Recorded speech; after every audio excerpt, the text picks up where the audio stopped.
क्योंकि हमें अपने इदारों पे अल्लाह का शुक्र है, बहुत भरोसा है, बहुत ईमानदार हैं। हमारे कमिश्नर कराची बहुत ईमानदार हैं, हमारे मेयर कराची बहुत ईमानदार हैं, हमारे डिप्टी कमिश्नर तहा सलीम साहब डिस्ट्रिक्ट सेंट्रल से, वो बहुत ईमानदार आदमी है।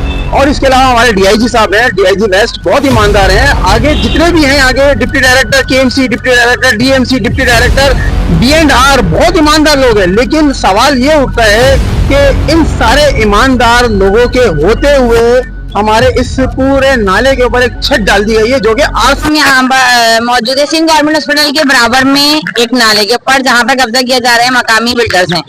मकामी बिल्डर्स के ऊपर कब्जा किए। यहाँ पे मौजूद है हमारे साथ फरहान शाह सीनियर साहब भी, इनसे हम कुछ बात करते हैं।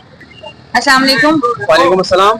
सर, इस नाले के ऊपर कब्जा किया जा रहा है और मकामी बिल्डर में सुना गया है कि मकामी बिल्डर्स ने इसके ऊपर कब्जा किया, इस बारे में आप क्या कहना चाहेंगे? देखिए, ये मसला जो है ना, ये हम आज से तकरीबन कोई 5 से 6 माह हो गए, ये हम इस मसले को बहुत तरीके से उठा रहे हैं। और इसकी हमने जो है ना, आज से 5-6 माह पहले हमने यहाँ पे 72 इंच का डाया डाला था। उस डाये को हमने जब्त करवाया, यहाँ के जो भी पाइप वगैरह थे और इनकी यहाँ की मशीनरी जो थी वो हमने जब्त करवाई और टाउन के अंदर हमने जब्त करवाई थी। लेकिन टाउन से हमें ये रिस्पॉन्स नहीं मिला कि उन्होंने वो उस सारी चीज़ों को छोड़ा किस मद में। तो उसके बाद मैं नहीं समझता कि सरकार जो है, जितने भी इदारे हैं, इसके जिम्मेदार होंगे, इसको बनवाने के जिम्मेदार होंगे। क्योंकि हमें अपने इदारों पे अल्लाह का शुक्र है, बहुत भरोसा है, बहुत ईमानदार हैं। हमारे कमिश्नर कराची बहुत ईमानदार हैं, हमारे मेयर कराची बहुत ईमानदार हैं, हमारे डिप्टी कमिश्नर तहा सलीम साहब डिस्ट्रिक्ट सेंट्रल से, वो बहुत ईमानदार आदमी है।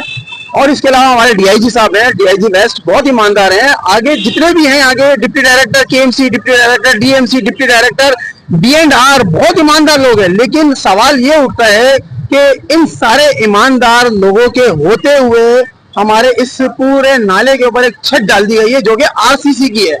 तो हम कहते हैं कि इदारों से कि खुदारा आवाम को यहाँ पर थोड़ा सा रिलीफ दीजिए, बहुत और परेशान है यहाँ की आवाम।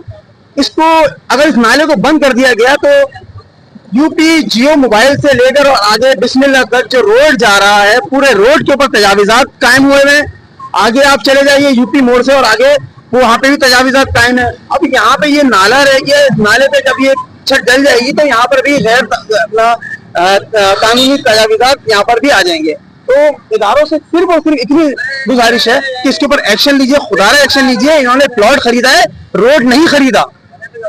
तो इस पे मैं तो यही समझूंगा कि अगर इदारे इस पे एक्शन नहीं लेते तो फिर कुछ ना कुछ दाल में काला है। बहुत शुक्रिया। सर, आपको मालूम होगा कि 5F पे 4 महीने पहले एक नाला फटा था, जिसकी वजह से जानी और माल नुकसान हुआ था। और सुना गया है कि रात में बशीर चौक पे भी एक नाला फटा है गैस भरने की वजह से। इसके बारे में आप क्या कहना चाहेंगे कि इन सबके जिम्मेदार कौन है? देखिए, किसी को भी जिम्मेदार ठहराना तो हमारे लिए इस वक्त कब्ल वक्त है। क्योंकि कोई भी काम किसी भी तरीके से जो भी होता है, इदारों को पहले नहीं पता होता, इदारों को बाद में पता चलता है। बस हमारी सिर्फ और सिर्फ बात ये होती है कि हमारा अपने न्यूज से सिर्फ ये मैसेज पहुंचाना होता है कि इदारे इस पे एक्शन लें, जो काम गलत हो गया उस पर एक्शन ले लें।